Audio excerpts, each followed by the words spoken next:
ముఖ్యమంత్రి రేవంత్ రెడ్డి ప్రతిష్టాత్మకంగా తీసుకున్న స్వచ్ఛదనం పచ్చదనం కార్యక్రమాన్ని మేడ్చల్ జిల్లా గోడవెల్లి గ్రామంలో పంచాయతీ కార్యదర్శి మైపాల్ రెడ్డి ఆధ్వర్యంలో నిర్వహించారు. ఈ కార్యక్రమంలో టీపీసీసీ కోఆర్డినేటర్, గ్రామ మాజీ సర్పంచ్ సురేందర్ ముదిరాజ్, మేడ్చల్ మండల కాంగ్రెస్ అధ్యక్షులు రమణారెడ్డి, అధికారులు, డ్వాక్రా మహిళలు, గ్రామ ప్రజలు పాల్గొని విద్యార్థులతో కలిసి స్వచ్ఛదనం పచ్చదనం అవగాహన కొరకు గ్రామాల్లో ర్యాలీ నిర్వహించారు. జిల్లా పరిషత్ ఉన్నత పాఠశాలలో స్వచ్ఛదనం నిర్వహించారు. అనంతరం సురేందర్ ముదిరాజ్ మాట్లాడుతూ గ్రామంలో ఈ కార్యక్రమం ద్వారా పరిసర ప్రాంతాలు పరిశుభ్రంగా ఉంచుకోవడానికి మహిళలదే కీలక పాత్ర అన్నారు. వర్షాకాలంలో అనారోగ్య పాలు కాకుండా అన్ని జాగ్రత్తలు పాటించాలని మహిళలకు ఉద్దేశించి మాట్లాడడం జరిగింది. అనంతరం నూతనంగా గ్రామ పంచాయతీకి కార్యదర్శిగా బాధ్యతలు స్వీకరించిన మైపాల్ రెడ్డికి అధికారులతో కలిసి శుభాకాంక్షలు తెలియజేశారు.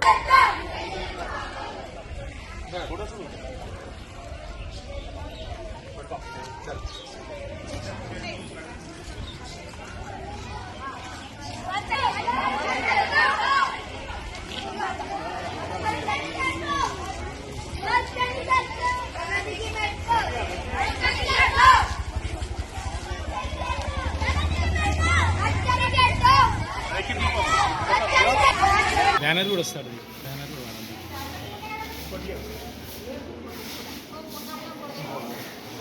మైపాల్ సార్, జయపాల్, రమణ సార్,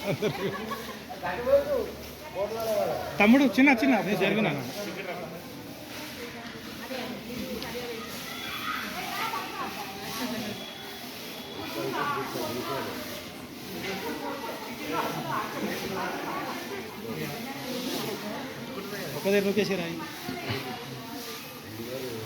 మరిన్ని అప్డేట్స్ కోసం మా ఛానల్ని సబ్స్క్రైబ్ చేయండి.